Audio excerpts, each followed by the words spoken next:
If you look at the world around us, there are thousands and thousands of species out there. And no other species in the world has a chronic disease and obesity epidemic except for humans. We are the only species in the world with PubMed and with experts, and we are the only species in the world with an obesity epidemic and a chronic disease epidemic. This is fascinating, right? Because it gets back to that point that it's actually not that complicated. If a giraffe can figure out how to not have a heart attack or be obese, we can figure that out too.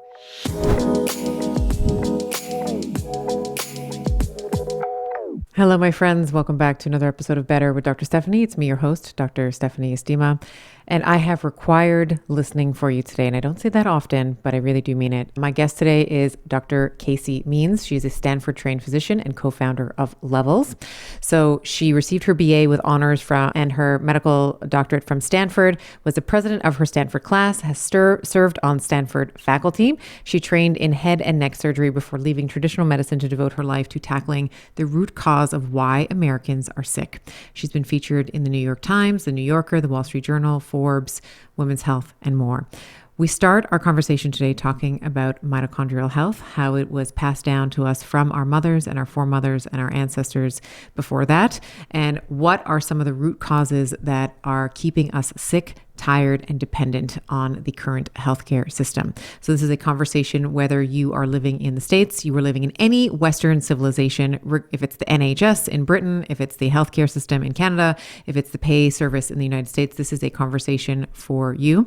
We start talking about some of the problems of the current state of our healthcare system, the pay to play, how more medications that patients are on, the better the profit or the better the for profit in the healthcare industry becomes, so the more profitable the industry becomes.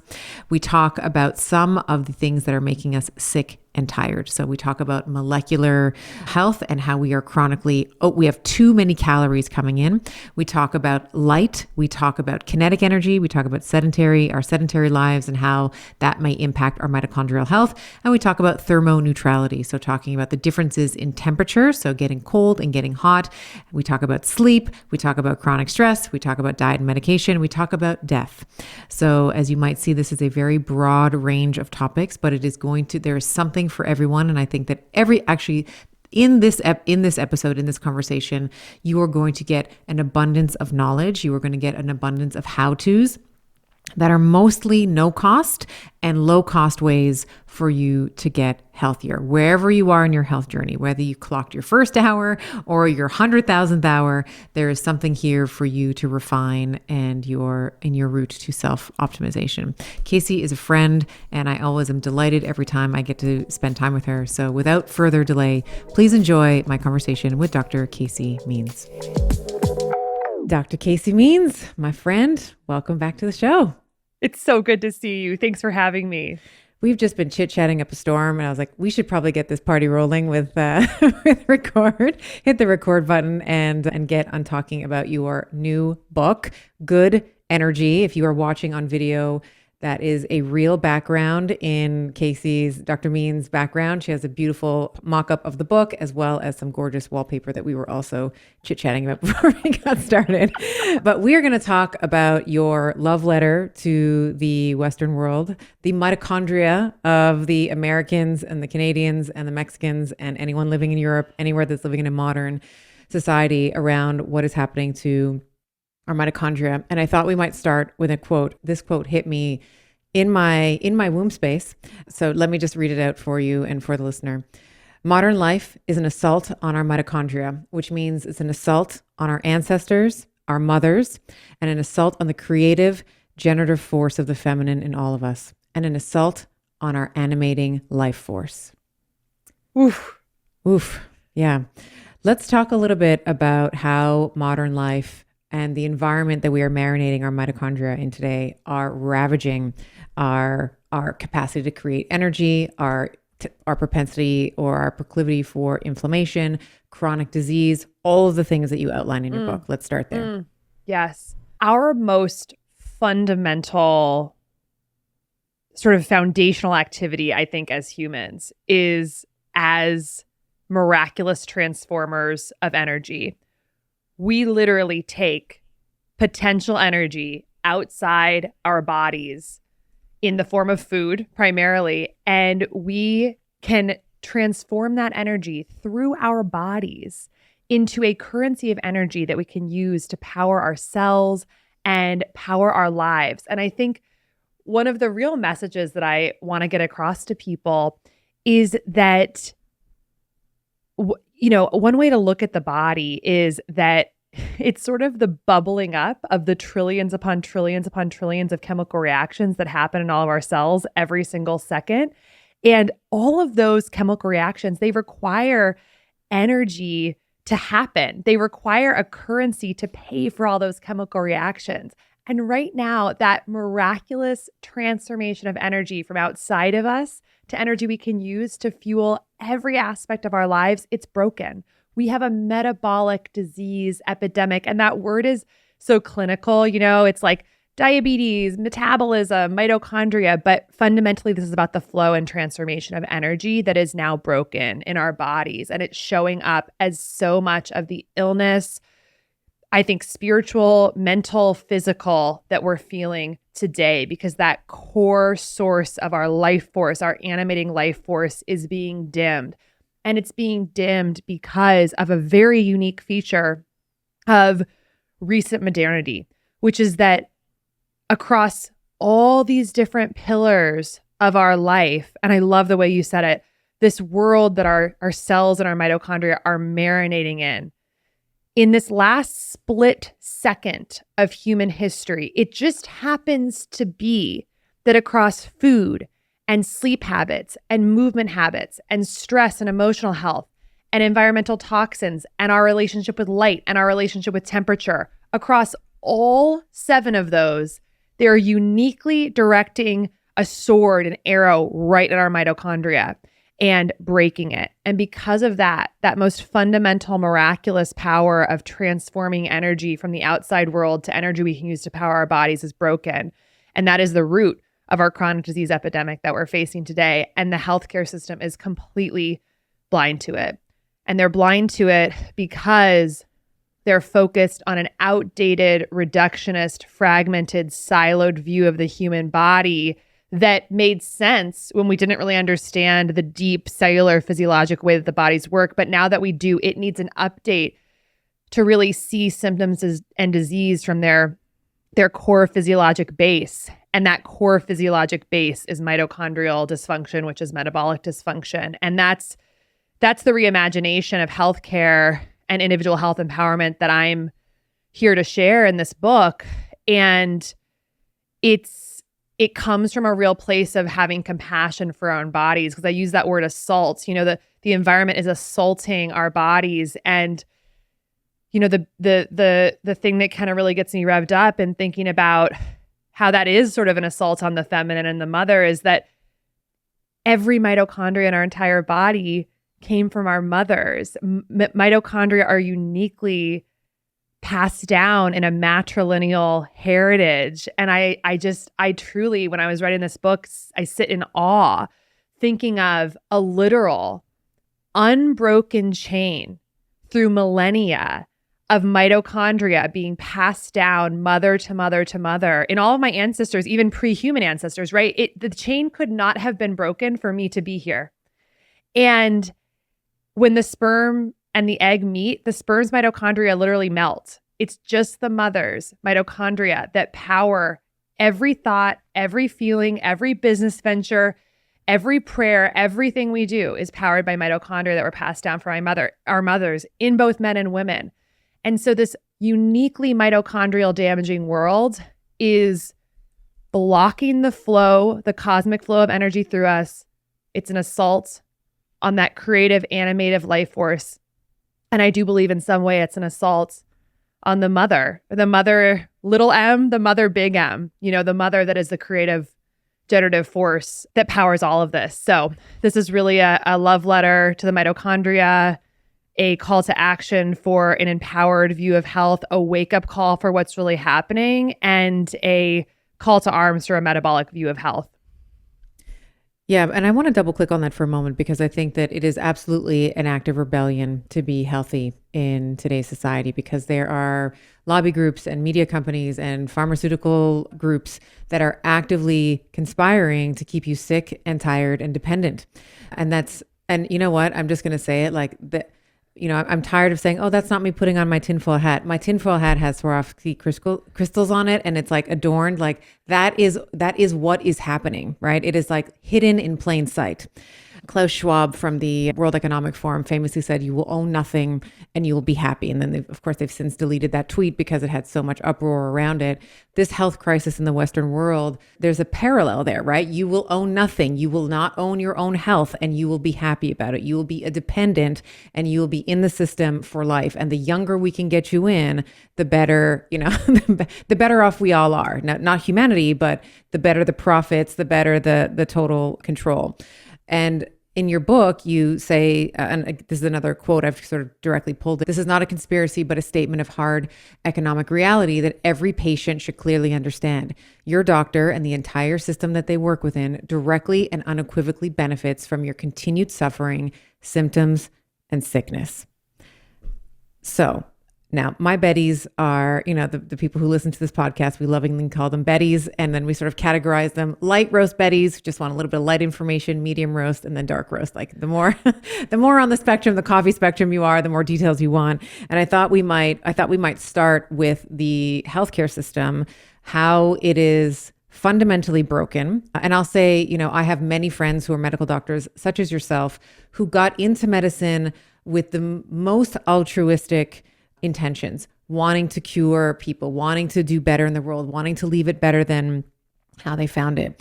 And most, if not all, particularly my MD friends, are more disillusioned. They're more burnt out. They're more crusty is not the right word. What's the word I'm looking for? Disempowered, yeah. Burnt out, and cynical. That's the word I was trying to find. Cynical. They're yes. Cynical. Can you talk a little bit about how essentially the current model, of which many doctors unfortunately are still valiant defenders of, but the current model is not serving our beautiful patients. It's not meant for salutogenesis. It's not meant in terms of health promotion. It's about disease management. Well, first, let's just maybe run through like a couple of the stats, because people still might think, oh, people are doing okay, and the system has produced miracles and the American healthcare system is the best in the world. I think we just have to run through a couple stats to get people on the same page. So Sure. American College of Cardiology last year put out a paper saying only 6.8% of Americans are optimally metabolically healthy. So that's not pseudoscience. That's not tinfoil hat. That's Journal of American College of Cardiology. 6.8% of Americans are optimally metabolically healthy. Now, so that's a big number. If you actually zoom in on a clinical diagnosis, 50%, this is CDC data, 50% of American adults have type 2 diabetes or prediabetes. 50%. Wow. That's a lifestyle-based disease. That could be close to 0%. 74+% of American adults with obesity or overweight. We're literally eating ourselves to death. We've got autoimmune diseases rising exponentially, especially in women. We have 40% of 18-year-olds with a mental health diagnosis, 30% of teens with prediabetes now, 45% overweight or obese in children. It's astronomical. And some of these things, a doctor would go their entire career without seeing a child with prediabetes. So this is all very new. It's very large numbers. And the irony is it's not like because we're not facing it. We're spending literally more on healthcare every single year. We're spending 20+% of the largest GDP in the entire world on healthcare, and outcomes are getting worse every year. So that's just a statement of fact. And now you have to talk about so why is this happening? It's quite simple. The way the healthcare system in the United States is currently financed, it is fundamentally a fee-for-service system. The system makes more money when things are done. So the most profitable thing for the healthcare industry is more patients in the system for a longer period of time, having more things done to them. The healthcare system is not a nonprofit. It's not a philanthropic organization. It is the largest and the fastest growing business industry in the United States, which means in the entire world. And that is a business that is designed. It's a for-profit business. It's a for-profit business that is designed to grow. There are shareholders. It's designed to grow. So while what you said is completely true, and the same for me, every doctor I know, which is probably hundreds of doctors having, gone through medical, so maybe thousands, every single person I know went into medicine to help people. What people don't really understand is that because of the way healthcare is financed, every single level of health education, of the way that research is done, is the way that guidelines are written, is insidiously corrupted by the invisible hand of the business model. And what the business model does is it gets us to see the body not as its true nature, which is fundamentally a harmonious, connected, interdependent system. That is the body that is dynamic and constantly changing. Instead, it gets us to see the body as this binary entity, alive and then dead. And during that time that it's alive, see it as a bunch of separate parts. This is why we have 42 plus medical subspecialties, and everyone's had the experience where you go to the primary care and you might have 5 issues and you walk out of there with 5 specialist appointments without anyone really talking about how could these be related. And when you understand the financing, you realize this is why, because a patient who goes to see 5 different doctors for 5 different seemingly isolated symptoms, that's 5 different doctors visits, 5 different billing situations. Versus if we put on our metabolic root cause goggles as a whole system, that patient might need to do a couple very straightforward things at home, focused on diet and lifestyle that could really improve the root cause physiology, and maybe all 5 of those issues would melt away. Maybe I can't say, we'd have to talk about an individual patient situation, but that patient would not be great for this industry. And so that's kind of how it goes from a very high level financial reality to truly changing the way we fundamentally view our bodies. And a big point that I want to get across to people is that if we're looking at the body fundamentally not in a reality of its true nature as this interconnected dynamic system with all these different cells that all fundamentally run on the same programming, on a metabolic programming, if we don't actually focus on the true nature of our bodies, we will never achieve health if we're based on basically shaky foundation. So we've got to really upgrade our whole system to looking at the body in its true sort of foundational physiologic and cellular realities so that we can build the system based on that truth. Right now, the truth that we have about diseases are based on downstream manifestations. So an example of this is like depression. How do you diagnose depression? You diagnose depression based on a collection of symptoms that someone might have. It's a symptom-based criterion for disease. And we just take that at face value. But you could also characterize depression as what is the cellular physiologic disturbances happening inside the cell that are leading to those symptoms. That would be a more logical way to actually look at the disease, because then we could try and modulate those factors. But that's not how we actually think about the body. And so we end up treating the symptoms rather than the physiology. And we do that for every part of the body. And that's why the more we spend, the more we medicate, the more we treat, the more we specialize, the sicker we're actually getting, because we're not actually approaching the root cause. And it fundamentally is a trickle down from the way we finance it. Yeah, the way I love to think about it is, and you've described this beautifully, you're sort of describing more of a mechanistic view of healthcare versus more of a vitalistic view of healthcare, where I think more of the traditional current model that we have, you sort of have this, I'll call it hubris, thinking that you can go into the spider web and just pull on one little string of the spider web and not think that the entire web is going to be affected. When in fact, of course, you're going to have knock-on effects, for the entire system, energetically, as you've been mentioning, and structurally, and emotionally and spiritually.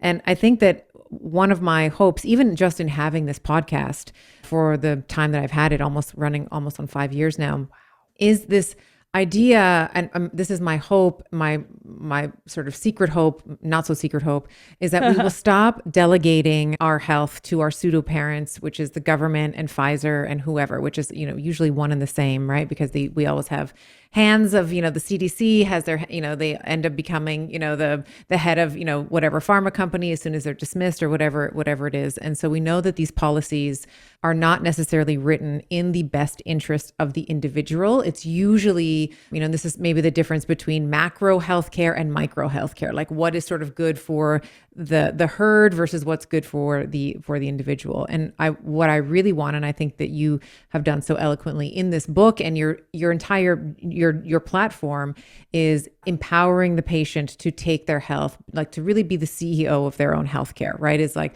the government is not, I'm not going to co-parent with the government. I am not going to, the government is not my doctor. I'm going to make the decisions for myself. And for some people, that's a big ask, because some people don't have the inclination or the desire to run through PubMed, right? So they're delegating that to their healthcare providers. But we do have to become aware that you have to understand the philosophical premise by which the person in front of you is operating from. Like, what are they motivated by? Are they motivated by bonuses for writing a certain amount of prescriptions per year? Or are they, what's the motivation? So we have to always be asking that as well.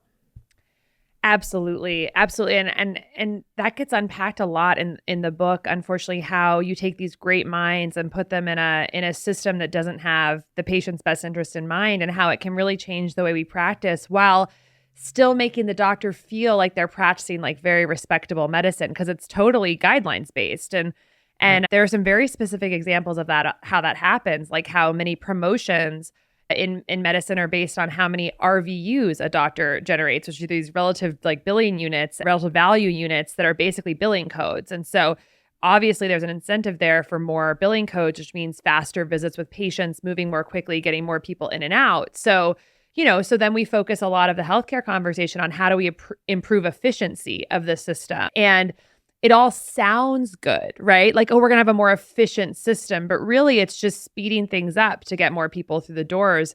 Yeah. And it happened. Unfortunately, this example always just like kills me. During the ACA and Obamacare, there was this movement towards this concept of value-based care, which sounds great because good value means better outcomes over lower costs. And as we both know, if you want better outcomes over lower costs, the best thing you can do is like eat healthy and exercise and sleep. Get some sunlight. Yeah. Get some sunlight. You'll have amazing outcomes. It's very cheap. You're basically just paying for real food. And so it's like, oh, well, if we can move the system towards value-based care, everything downstream will change, because doctors will then want to they'll get paid more if the patient actually gets healthy. But this is how it got corrupted. Even something like that. The way it was actually rolled out was that doctors had to report on these quality metrics called MIPS, like merit-based performance metrics. And every specialty had MIPS they had to report on. And so let's talk about like asthma, for instance. You would think that a value-based outcome for asthma would be how many patients improved their asthma or got better or resolved their asthma. Get off inhalers. Yeah, something. Yeah. But the actual metric that the doctors had to report on to get paid more was what percentage of their patient panel was on long-term inhaler therapy. So the value metric... The opposite. The opposite of... But if you think about our Western framework, you could convince yourself like, yes, if this doctor has effectively gotten all the patients on the medication they quote unquote need to be on, then they're practicing good medicine. This has been effective clinical care, like, because we're in such a drug focused paradigm. And so the value metrics themselves, instead of the outcome being a healthier patient, the outcome metric was a medicated patient. And so you've got to, but to understand this stuff, you have to be digging on the Centers for Medicaid Services website to the Excel spreadsheet that lists these metrics. So what had good lip service for better outcomes actually turned into another ploy for basically getting more patients on medications. So we all have to have our eyes open about what these factors are, not to scare us or even to engender nefarious motives to anyone in the system, but to understand the system we're dealing with, like you said, so we can be empowered to make better choices. Because the reality is, it's actually quite simple to be healthy. The system wants you to think it's complicated because then you're out there seeking all these solutions. It's actually much more simple than I think we've been led to believe. Beautifully said. I couldn't agree more. And my initial reaction was like, well, how can we promote health? So for me, a value, how I would value whether or not I've done right by the patient is, are they taking less medications? What's their quality of life looking like? What are their sleep parameters? But it doesn't seem that was really included in the conversation. No. It's like, how much more control can we have? Are they all medicated, or do we move from a 70% medication rate to an 80% or not, or whatever metric they're looking for. So let's talk a little bit about some of we're talking right now because of modern technology. We are unfortunately sitting in both indoors, but we are nonetheless able to connect. So there are some really great things. There are some really great things about modern life, and we have to be careful about technology is sort of this. It can be really great insofar as like connecting with a colleague and a friend. It can also lead to doom scrolling and depression and isolation and all the other things. So let's talk a little bit about the current environment that we live in today and how that is affecting our mitochondrial health. I would love, and we don't have, enough time today to really go through all the parameters that you talk, because it's the book is very thorough. So you'll have to, this is required reading. This book is so well done, but I would love to maybe touch on chronic overnutrition, maybe thermoneutrality, and there's a bunch of others that I want to touch on, but I'd like to start with those if we can. Yeah, absolutely. So just for the highest level for people, kind of what I go into in the book is food, movement, sleep, stress, toxins, light, and temperature. And I think food and chronic overnutrition is the perfect place to really dig into, because in many ways, food, it's just unavoidable. Like, we have to get it right, mainly because of the sheer magnitude of food that we eat in our lifetime. We eat 70 metric tons of food in our lifetime. And it is so astonishing. We forget this, but every single atom in our body is from food. Every single atom. We are 100% 3D printed constructed from food. Like, pregnancy is 3D printing a human from food. That's what it is. And so we have to get it right. And not only is it the building block, right, like the ink for this continual rebuilding of our bodies that's happening, but it's also the signaling molecule. It's the molecular information that signals to our genes and the cell receptors on the nutrient sensing cells of our gut and to our microbiome of how to function and what to do. So it's both the building block and it's the instructions.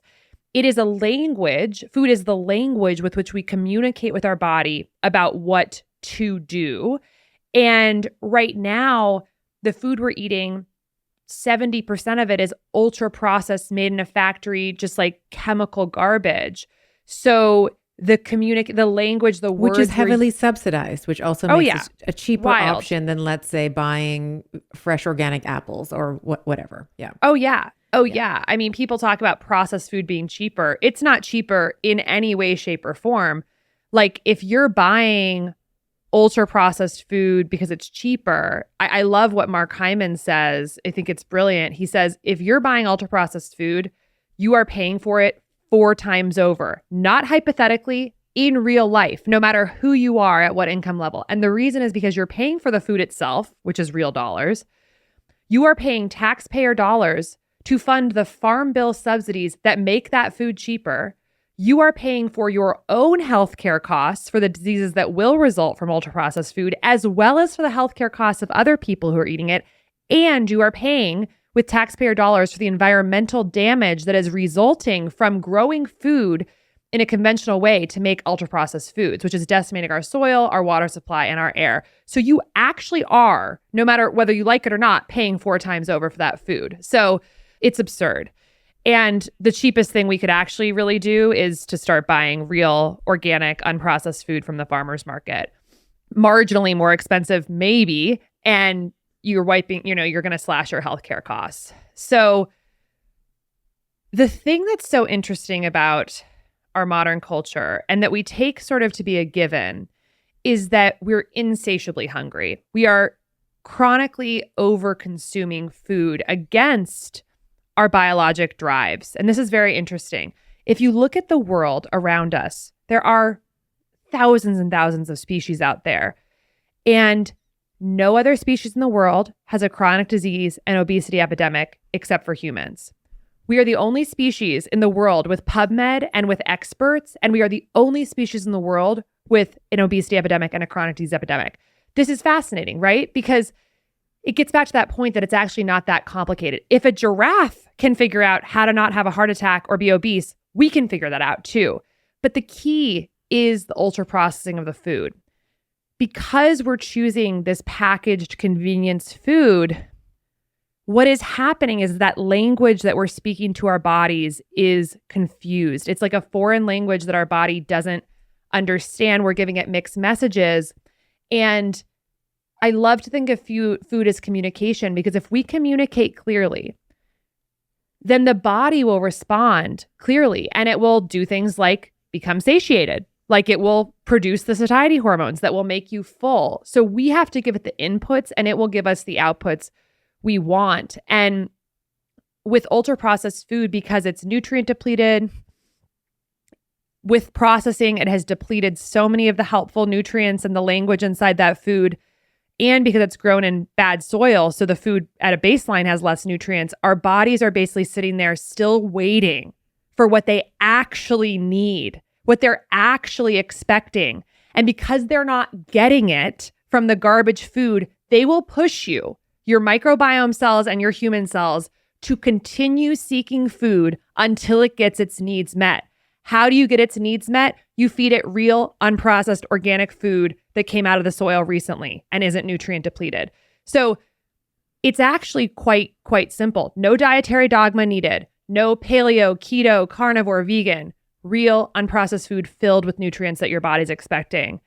And one example of this that I think is fascinating, we're talking all about Ozempic and Wegovy and GLP-1 agonists. And fundamentally, if you step back, these drugs, people are calling them miraculous because they are getting us to not want as much food. We have given the body a signal that's making us insatiable, which is ultra-processed foods, engineered to make us hungry and just drive us to eat more.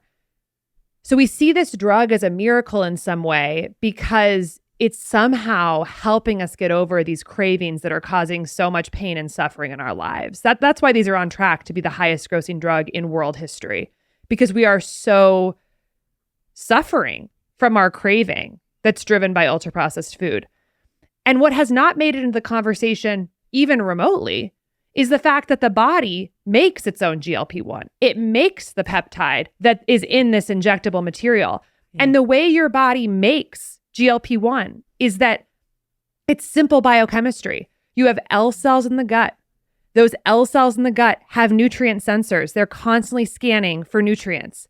The nutrients they're looking for: polyphenols, antioxidants, fiber, protein. When they get those things and bind onto them, it's a signal, it's communication with the cell that it has what it needs, and it pumps out GLP-1. And GLP-1 is broken down by an enzyme called DPP-4. And DPP-4, if it's inactivated, will cause GLP levels to rise even further. And of course, the things that inactivate DPP-4 are the things you'd expect: whole antioxidant-rich foods, protein, lots of different herbs and spices. So all that is to say, our insatiable drive to eat is by design. It's to get us to be bigger consumers of ultra-processed food. And it is fundamentally, our insatiable cravings are because we are sending mixed messages to our body with the food that we're putting in. And if we put real unprocessed food in, our body will respond beautifully and stop us from being hungry. And so I think it's a lot simpler than we really think. I really love what you're saying. If I can reframe it in a way, and feel free to Please correct me or redirect me here if I've misspoken. But when I hear you talking about the diet, it's not about adhering to, as you said, like whatever name, the paleo 30, the, whatever it is, keto, vegan, whatever. It's about thinking about, what does my body need? What do I need to get from my diet in order to be healthy? Versus trying to keep away, with carnivore, it's like no carbohydrates. With vegan, it's like no meat. With keto, it's like no carbohydrates. Instead of looking at it as, what do I need to eliminate from my diet to be healthy? It's like, what do I need first? And in the book, you talk about a couple of different compounds, substrates that signal to the body with this idea of food is communication. It's the Duolingo for your body, right? It's like the omega-3 fatty acids, tell our bodies, put down your defenses. Things are safe now. The cruciferous vegetables, and this is from your book, talk to the DNA and say, it's a tough time. We must produce more defenses. Leucine tells to the muscles, it's time to build. Let's go. Magnesium tells to our neurons to relax. Fiber tells our microbiome, I love you. Intermittent fasting says we need to clean things up a little bit here. Yeah. So this idea of, what can I get? How am I going to get omega-3 fat? How can I tell my body that we don't need to be in defense right now? Yeah. We can so maybe that's salmon, maybe that's some nuts and seeds, maybe that, thinking about just high level, what do I need to get from my diet? And then, and only then, you can have the Cheetos if you want afterward. Now, I'm not saying that you should all the time, but I'm like, if you really want to, if it's like, listen, Cheetos are like a make or break for me, fine, but have it after your salmon, have it after your cruciferous vegetables. And if you're still hungry, which is unlikely that you will be because of the volume of food that you've taken in and all of the signals and all the chemical messaging that you've just talked about, then and only then you can move to the ultra processed foods if that's still like, like that's the thing that you need, right? How do you think about that as a framework for eating? Yeah, I mean, basically the way I have boiled it down in the book, after giving people really this more like first principles philosophy about the communication, the language, and what is a craving really, is to just boil it down into 5 things, chemical piece of information you want to put in your body, and 3 you want to take out, ideally with every meal. And this is based on, of course, like really breaking down the literature to what does a cell need, or what will it benefit from to do its best work and to have all the resources it needs to function properly and not be overburdened with things that are going to hurt its functioning. Because fundamentally, what we're trying to do with our health journey is support our cells and having what they need to work properly. Because again, we're like 40 trillion cells, and the well-functioning work of all those cells bubbles up into a healthy, happy, joyful, limitless life. And so we want to do what we can to support those machines.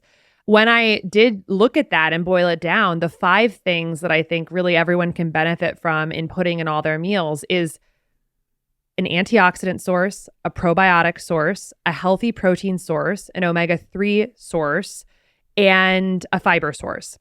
And so those are the 5 components to kind of try and build every meal from. And then the 3 things to take out are ultra-processed grains, ultra-processed sugars, and ultra-processed industrial seed oils. Basically things that didn't really exist about 100 years ago.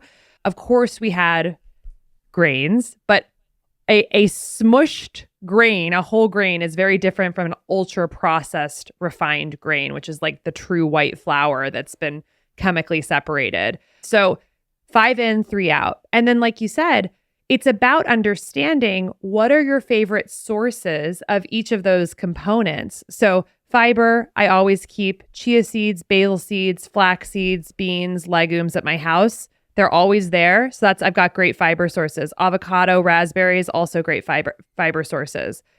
For antioxidant sources, some of the highest antioxidant sources are nuts, especially pecans, seeds, allspices, teas, cocoa, and then, of course, colorful fruits and vegetables. The most colorful, the better. For omega-3s, I've got my cans of wild-caught sardines, salmon, mackerel. I've got chia seeds, hemp seeds, walnuts. For my protein, I've always got a freezer full of wild game meat, elk, bison, ground chicken, heritage pork, got fish, beans, legumes. Those are my protein sources. And then for my probiotic sources in the fridge, I've got my sauerkraut, my kimchi, my whole milk pasture-raised yogurt, my beet kvass, my low sugar probiotic sources. So miso. So once you have your mental checklist, and of course the book shares the full list of all of these things, and stock your kitchen to have all these things, a lot of meal making just becomes a mix and match of like, how do I pull from each of these things? And I really do believe that if you can essentially create meals that have these different components that our cells expect and need, so much of health just gets so much better. And the beauty is that if you're thinking in this component-based way of eating, that's really about just like meeting your cell's needs with compassion and love, it totally transcends dietary dogma, because a vegan could do that, what I just said, and a person on keto diet could also do that. And so, and of course, paleo, Mediterranean, it works for any of it. The only one that it doesn't quite work for is carnivore, which I talk about in the book, because there's some really interesting redundant pathways that actually get you some of the same needs met through a carnivore diet. But it does transcend a lot of the dogma and gets us just really focused on true cellular biology, but in a really simple way. Yeah, I love that. And I love that idea of just mixing and matching. So you just think about your fridge as like the top shelf is like your omegas, your middle shelf is your probiotics, then the third shelf is the protein, and then we got the probiotics and the fiber. And then you just kind of like take one from each shelf, and there you go, you have lunch, there you go, you have breakfast, there you go, you have, dinner. Let's talk about some of the other, that's so beautiful and so simple and elegant. And yet, I was having this conversation with a cancer biologist recently, and we were talking about how colorectal cancer is the number 3 cancer, and not all it would require, this is not the only thing, but like if we just had more fiber, that number 3 spot, it would be knocked off that number 3 position so fast, because that's one of the reasons is Americans, Westerners, we eat a very fiber deficient diet, and we're not feeding the colonocytes, etc. So I just love how simple and elegant. I would say this is like far side simplicity, insofar as you've thought a lot about it to make it simple. There's been a lot of thinking it's not just like a 1 + 1 = 2 kind of simplicity. It's like a E = MC² kind of simplicity. It's like it's a simple equation, but there's been a lot of thinking that's gone into it. Let's talk a little bit about thermoneutrality. This is something that I personally have been exploring as a woman in perimenopause, as a way to rev up my recovery rates, as a way from my training, as a way to help with just general rest and rejuvenation, and of course for mitochondrial health as well. Talk a little bit about how people living in a modern society are typically living at about 72, like all the time, like 72 degrees Fahrenheit, all the time, and how we can think about playing with some of these extremes, a temporary, transient sort of shift in that thermal regulation, and how that might upregulate our mitochondrial health. Yeah. So just as like with the food conversation, food is this molecular information that we communicate with our bodies with every day. I like to think of heat and cold and temperature. It's thermal energy information. So molecular energy, thermal energy, sun is light energy. There's these different ways we can pull energy from the environment to communicate with our bodies to do their best work. And thermal energy is one of those sources of energy. And so unfortunately, because it's good and bad, right? Because we have increased our quality of life, so to speak, with these developments like houses with thermostats and nests, like that we can adjust from our phone, and we've got central air and all of this stuff. And in a sense, that's good. But what it's done is it's removed a trigger for our biology, temperature, that has been present throughout all of human history. The concept of indoors is actually quite new. And the concept of air conditioning is less than like 75 years old. And most people didn't have any sort of like regulated central heat more than 75 years ago. It's very new. Yeah. Have to go to Paris. There's no AC in Paris. Yeah.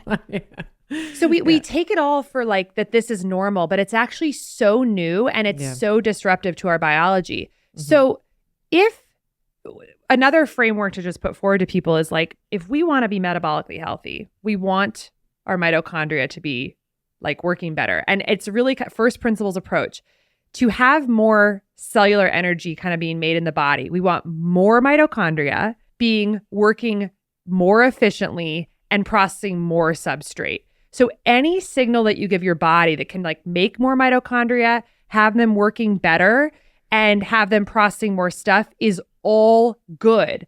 And it's good for biology. But also if you think about like the more like esoteric way of thinking about things, it's like, it means that literally more, if our mitochondria are doing better, more of that cosmic energy flow is flowing through our body. So temperature, because mitochondria are little furnaces that can make heat, it's very obvious when you think about it this way. If we stimulate the body with cold and are putting the body into a state of coldness, the body will respond by trying to heat you up. And one of the ways it's going to heat you up is through mitochondrial adaptations, increase our brown fat, which is fat that's filled with mitochondria, open up uncoupling of the mitochondria to produce more heat. So some really interesting adaptations. So it's a signal you can communicate with your cells with to basically have them do more mitochondrial activity, which is great for metabolic health. So that's cold.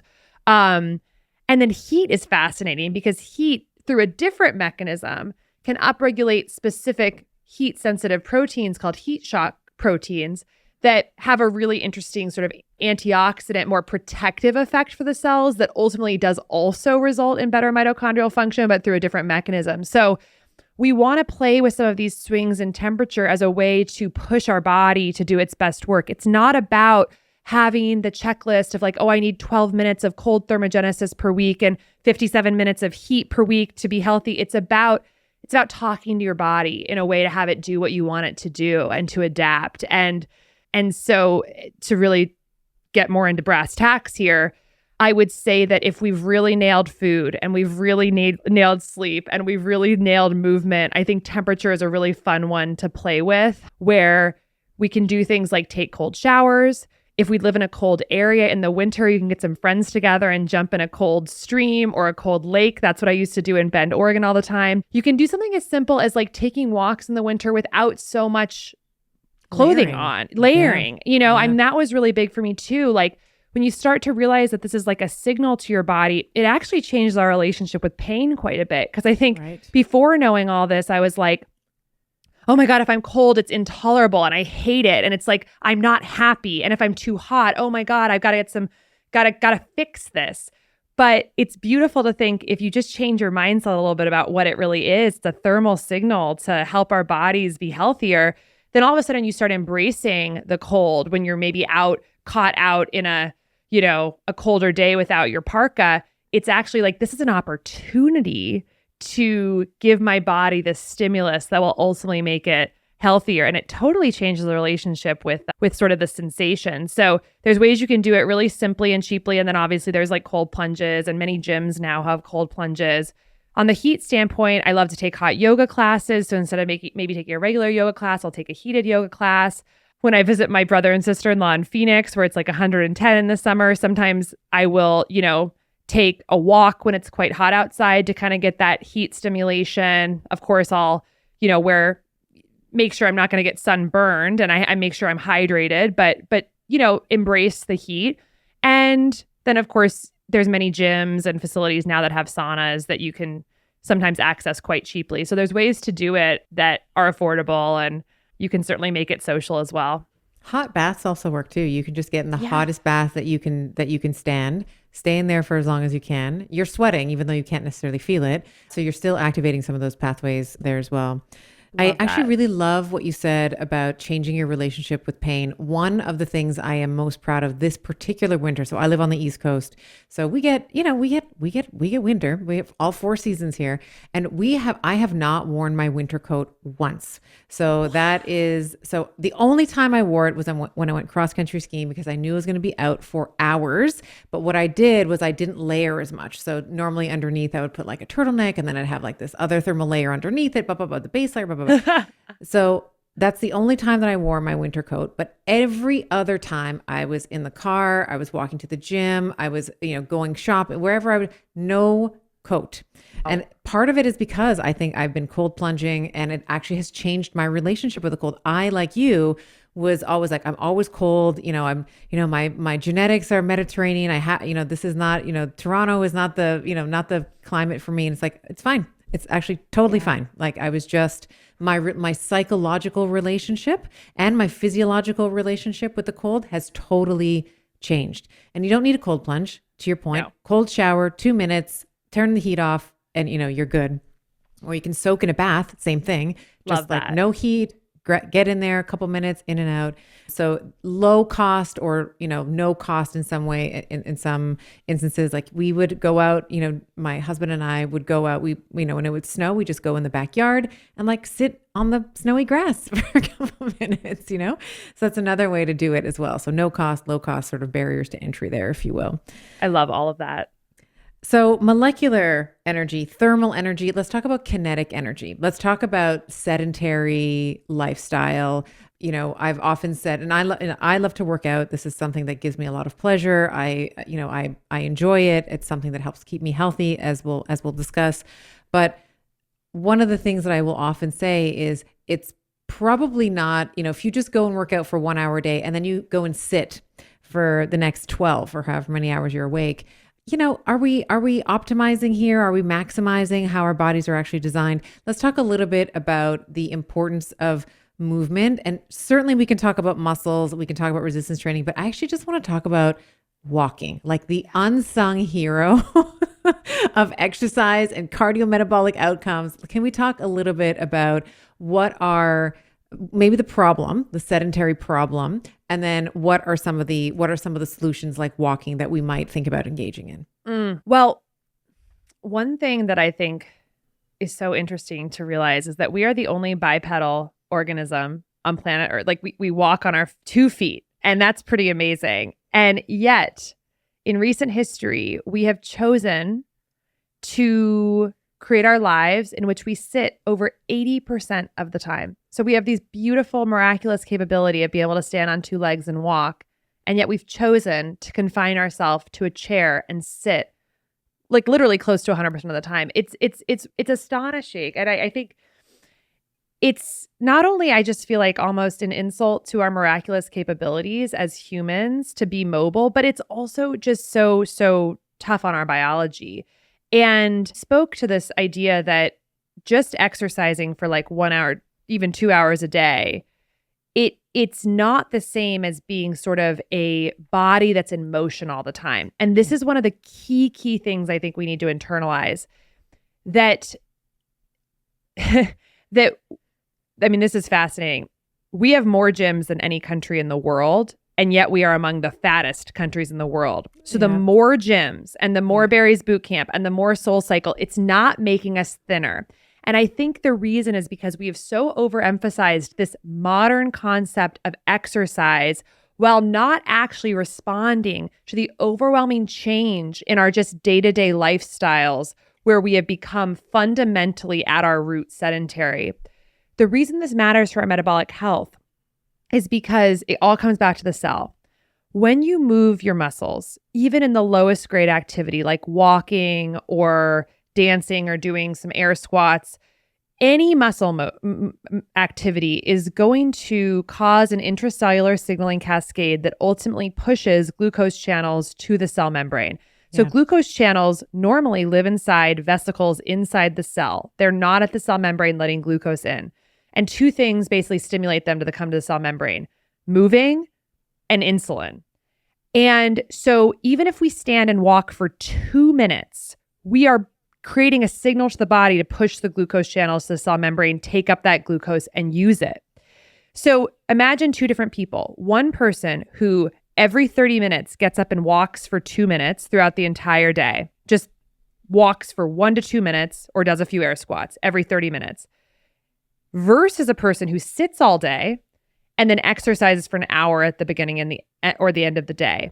That first person is keeping those glucose channels at the cell membrane all day.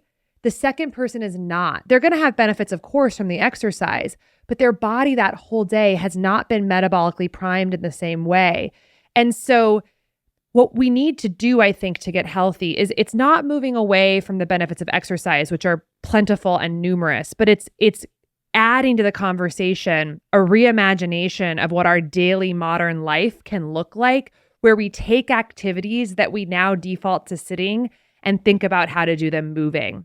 So it's about taking stock of our daily lives, literally mapping out every activity that we do every day, catching up with our partner at the end of the day, interacting with our children, grocery shopping, working, opening mail, whatever it is, and think about how many of those you can convert from seated to standing or moving. That is the task that we all have to do. So an example, if you normally, when your partner and you get home from work, if you sit down and catch up on the couch or have a drink or something like that, instead think about throwing a football in the backyard together while catching up, or taking a walk around the block while catching up. If you're currently ordering your groceries online through Instacart or something like that. I mean, so many of us have actually moved away from obviously agriculture. Most of us aren't growing our own food, which is super active.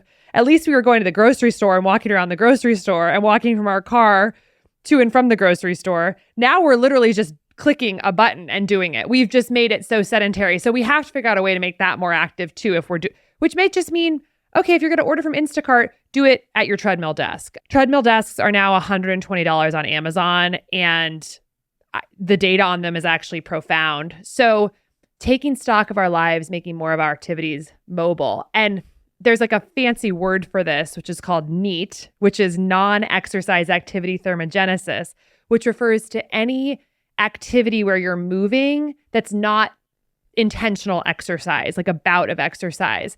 And unsurprisingly, the data on NEAT is that the more NEAT that people do, the healthier they are on every level. This is like even fidgeting. Like you're like fidgeting. You're talking about like fidgeting, toe tapping, spinning your pen in your hand, that kind of thing. Yes, it's fidgeting, it's walking, it's gardening, it's playing with your kids, it's walking taking from the car, dishwasher out, taking the stuff out from the dishwasher and putting it away. Yeah. It's dancing, it's doing housework, it's things like that. So we have to figure out how to do more of that. And it all comes down to just like core cellular biology. How do we push our mitochondria to have to dispose of more glucose? And how do we get those glucose channels to the cell membrane for more of the day? And just to circle back finally to the concept of walking, why it's a miracle. Truly, if people have asked me, friends, like, okay, you wrote this 400-page book, like what's the most incredible, surprising thing you learned? And I would honestly say it is the magnitude of how much walking positively impacts our longevity and metabolic health. Top journals in the world, JAMA, Journal of American Medical Association, 7,000 plus participants followed for over 10 years. People who walked just more than 7,000 steps a day, not even 10,000, more than 7,000 steps per day in the follow-up period had an over 50% decrease in overall mortality in that follow-up.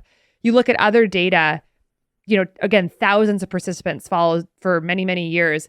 You see reductions in 50% all-cause mortality, around 50% for type 2 diabetes development, cancer, Alzheimer's, dementia, obesity, even things like depression and gastric reflux. So if walking were a pill, it would be the most remarkable pill ever created. Exactly. Yes.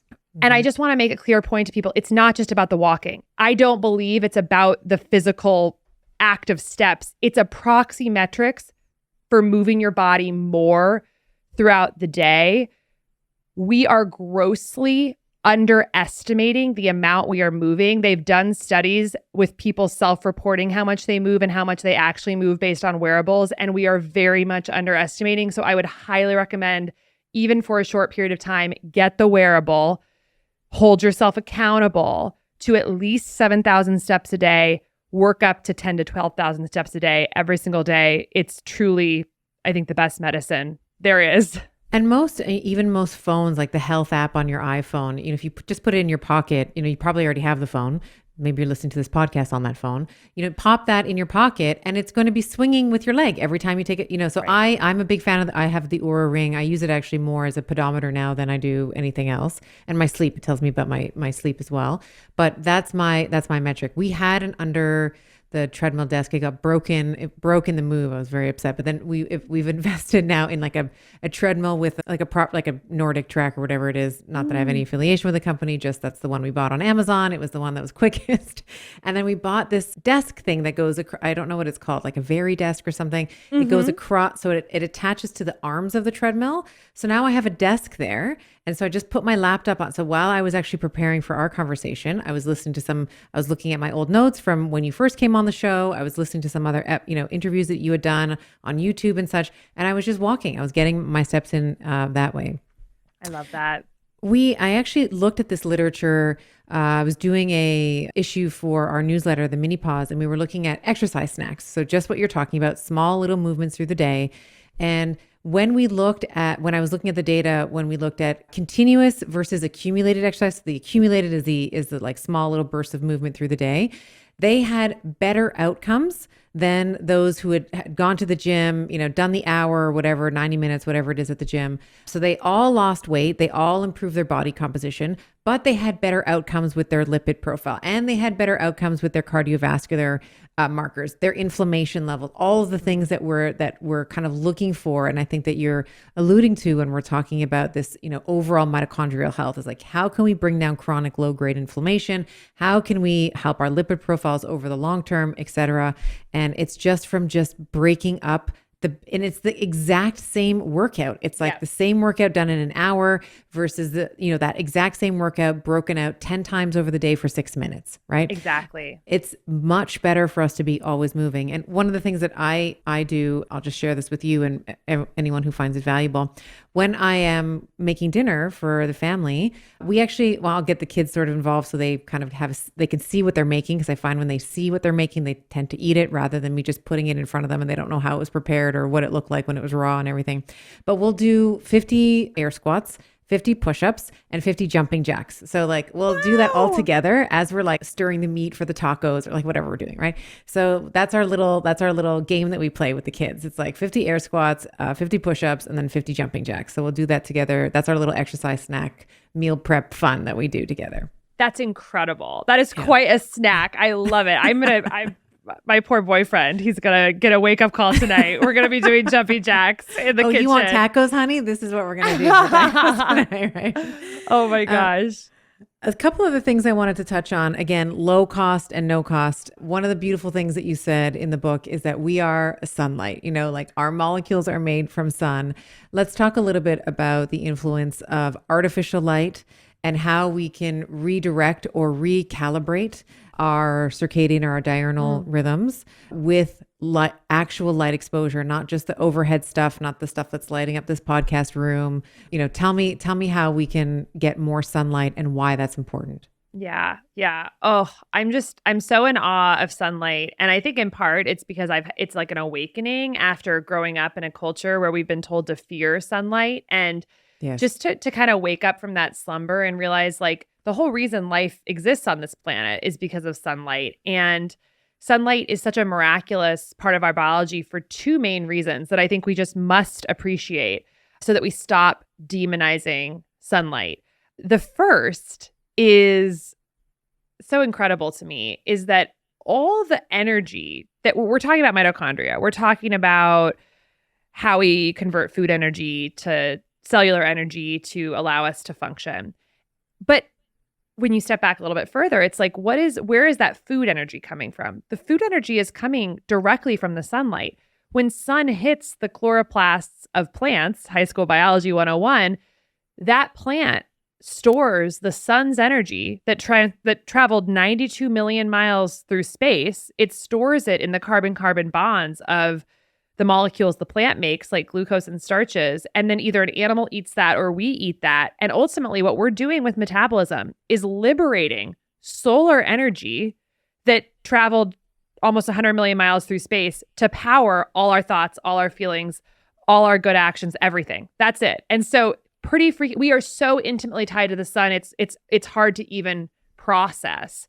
Not to mention the other thing that the plant makes during that photosynthesis is oxygen, which then also goes into our body to fuel oxidative phosphorylation, which unlocks the sun's energy in our metabolism. Totally mind-blowing. We should worship the sun.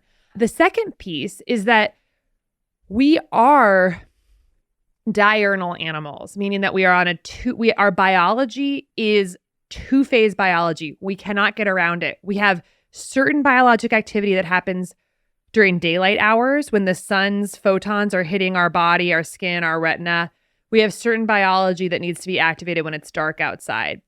And if we are doing the things that are meant to happen during the sun part of that phase when it's dark out, or doing the things that we're supposed to be doing when it's dark out, when it's sunny out, we really confuse the body. And fundamentally, disease is confusion of the body. So because of things like the invention of the light bulb and the invention of all these screens that are blasting light into our eyes at all hours of the day, which the body perceives as daytime, perceives as sunlight, we have just thrown the body into this sort of light-based confusion about what time it is and what it's supposed to be doing at any given time.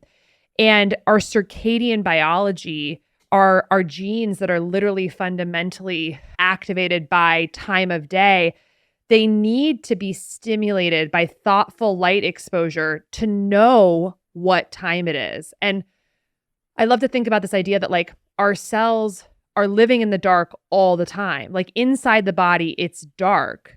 And we have these little 2-millimeter holes in the back of our skull where our optic nerve runs through. And that's one of the main ways our body actually knows if it's light outside or not. So when we actually go outside in the morning and expose our retina to photons, which hit those cells on the retina and signal back through the optic nerve to the brain to tell it is morning, we are literally setting up proper biology for the entire day. And we have to respect that, because it's if we're staying inside in the first 3-4 hours of the day, our body's literally confused. Is it morning? Is it nighttime? I'm getting a little bit of light through this window, but it's a small amount. Like, what am I supposed to do? I'll give a really interesting example of this and how this confusion can play out. During the daytime, that's sort of our feeding and our activity window on that diurnal pattern. At night, we're supposed to be sleeping and repairing. So if we eat food late at night, it's actually metabolized completely differently than if we eat it in the morning. And there's been same studies. Input. It's the same damn. I know. Same input. I love what you're saying here. Yes, please. Yeah. Yes. And so they've given people the exact same meal at 8:30 in the morning when it's light out, or 9:30 p.m. when we theoretically should be starting to go to sleep and not eating. And the glucose response, insulin response, the whole metabolic response to that food is much higher late at night than if you eat it at 8:30 in the morning. So we actually properly metabolize, process, store, and use the energy when it's given to our bodies in the time that it's expecting it and when it's biologically primed to process it. So it's just fascinating. And the moral of the story here is we have to respect our circadian biology, and we have to think about some of our choices and our behaviors in the day as actually telling our body what time it is. And there's actually 3 ways primarily to tell the body what time it is and entrain those circadian pathways. The first is sunlight. We show the body it is morning right when we wake up by exposing our skin, our eyes to photon energy. That means no sunglasses. That means not behind a window. It means going outside, rain or shine, and exposing the body to photon energy, not staring directly at the sun, but just being present with light energy for as much time as you can. 2 minutes, 5 minutes, 10 minutes, an hour. That's, more is better than none, which is what most of us are doing. The second piece is, of course, not blasting the eyes with that blue light after it's dark outside. So this, of course, means really being mindful of all the screens and trying to minimize the exposure of that blue light energy when the body's expecting darkness, that diurnal dark phase. So this could look like dimming the lights in your house, potentially getting red lights in your home for late at night, putting your screens on dark mode, maybe using the blue light blocking glasses, and just really being mindful about not blasting your eyeballs with the blue light when it's dark outside, especially right before bed. It has a significant impact on melatonin expression. And I talk about all that data in the book, but it is not hypothetical. It's very, very real. This blue light at night after it's dark out pushes back our melatonin secretion. It decreases the total melatonin secretion. It's affecting our sleep. The other thing is making your bedroom super, super dark. So get rid of the clocks that have bright lights. Cover up with duct tape the little lights on the CO2 detector and the fire detector. get the blackout shades, make your bedroom dark. There's actually been research showing that people who have ambient light exposure in their bedroom, like from a TV on or an alarm clock, have higher rates of metabolic disease. We need darkness when we're sleeping, even if we're able to sleep through it.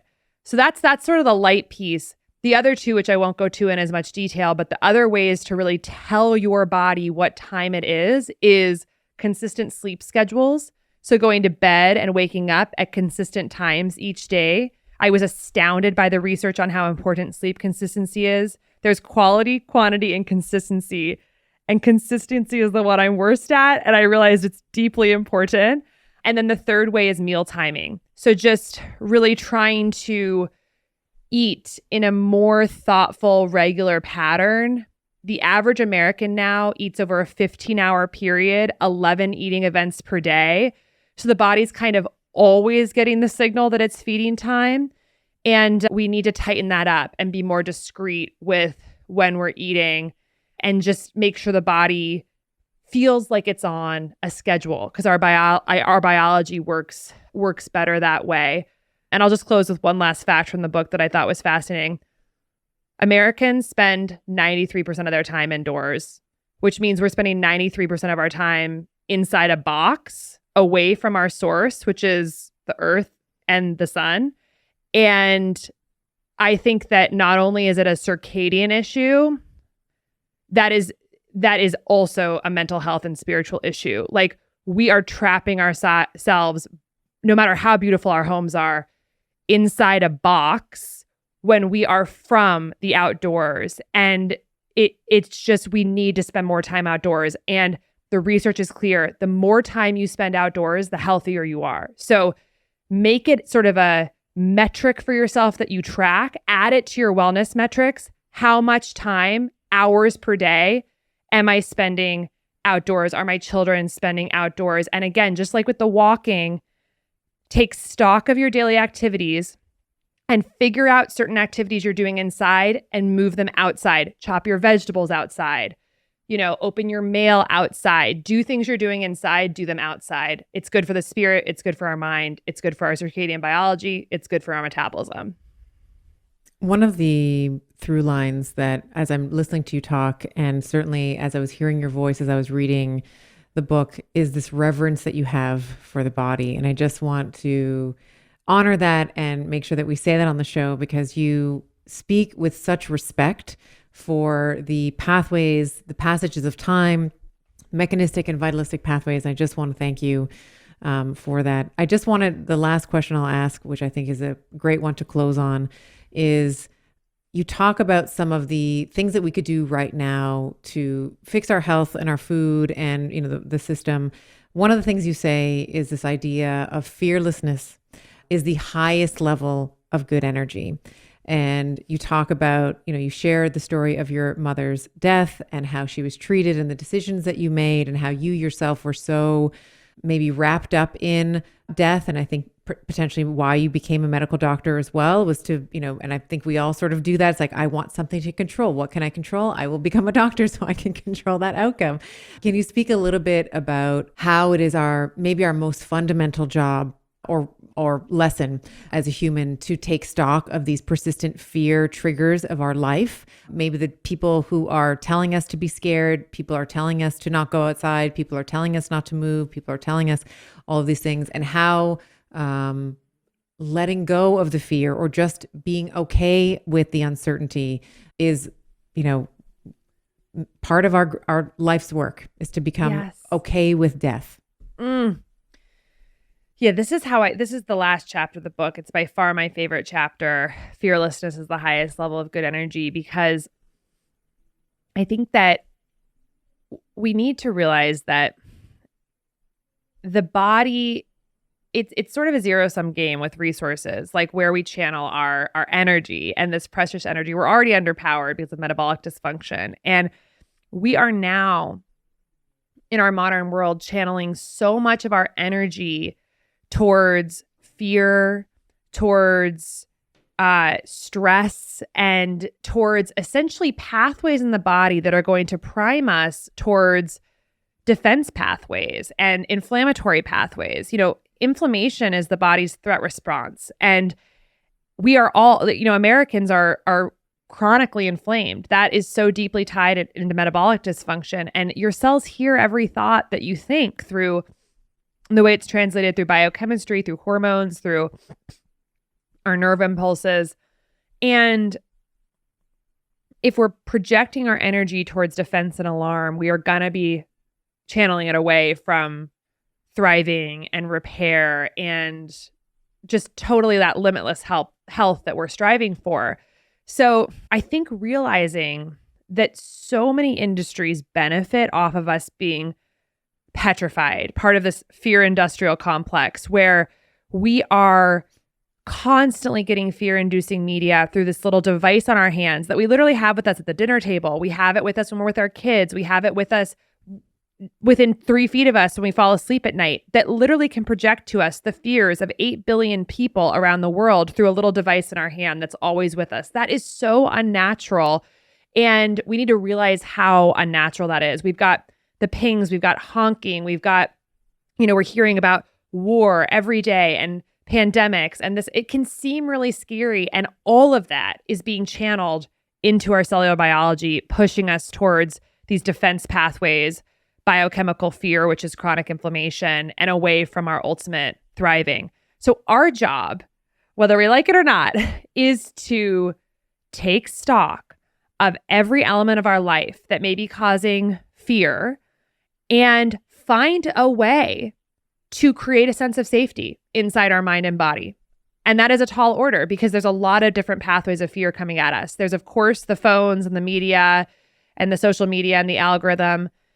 There's also the fear of death, which you spoke to, which I think we sometimes take for granted that in many ways that's a very Western phenomenon. So many other cultures in the world, indigenous cultures, Eastern cultures, you think about the Stoics and what they wrote about, they have thought deeply and meditated on and had curiosity for the incredible cycle of life and of the process of death and what it means. And we just do not talk about that in the Western world. We have life and then we have death. It's binary, it's scary. And that's a second fear trigger we have to examine. And then of course, there's also our personal traumas, our childhood, and things that we've experienced in our culture in which mental health care has been stigmatized. And we don't have a great culture around support for these things that we experience. We also have a very individualistic culture where we're no longer surrounded by a tribe of elders and of people in our community who can help us work through, normal traumatic events in life, like the death of a loved one. Like this is going to happen to all of us, but we just don't have that community anymore. So across all these vectors, we have to take stock honestly in our life of what could be diverting our cellular resources towards fear and create that sense of safety in our minds for our bodies so we can do our best work. And that is a big journey. It's a critical journey for metabolic health. I think it's a spiritual journey as well. A lot of it, I believe, can benefit from being rooted in meditating on the true nature of the body, not the nature of the body that the healthcare system wants us to think it is. This fragmented set of parts that needs to be medicated, and we got to squash symptoms the second they come up, and a war against our body.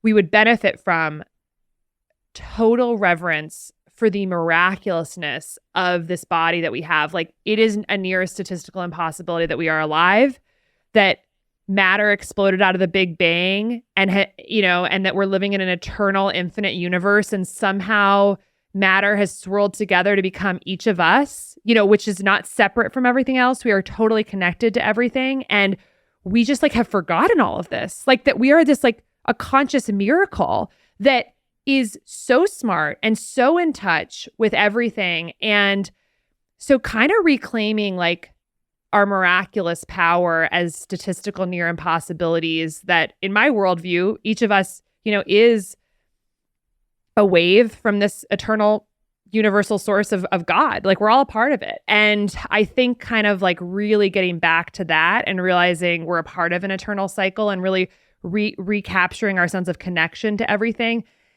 it makes the health journey so much easier, actually, because we start to realize what we're actually working towards. We're working to power this body that is a miracle.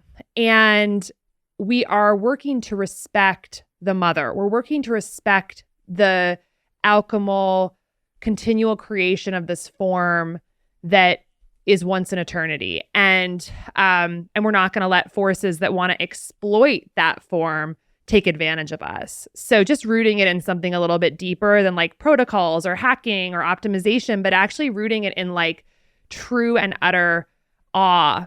I start the book with a section called Everything is Connected. And I think fundamentally, I think that's the message I want to leave people with, is that our health journey right now, it's about siloed, limitation, fragmentation, isolation, and we have to move towards connection, and we can each do that. And it's connection on 4 levels. It's connection, realizing that the root causes of almost every condition we're facing in the Western world today is fundamentally connected by the core physiology of metabolic dysfunction, something that you can understand for yourself with very basic biomarkers, and you can improve it, and it's simpler than you think.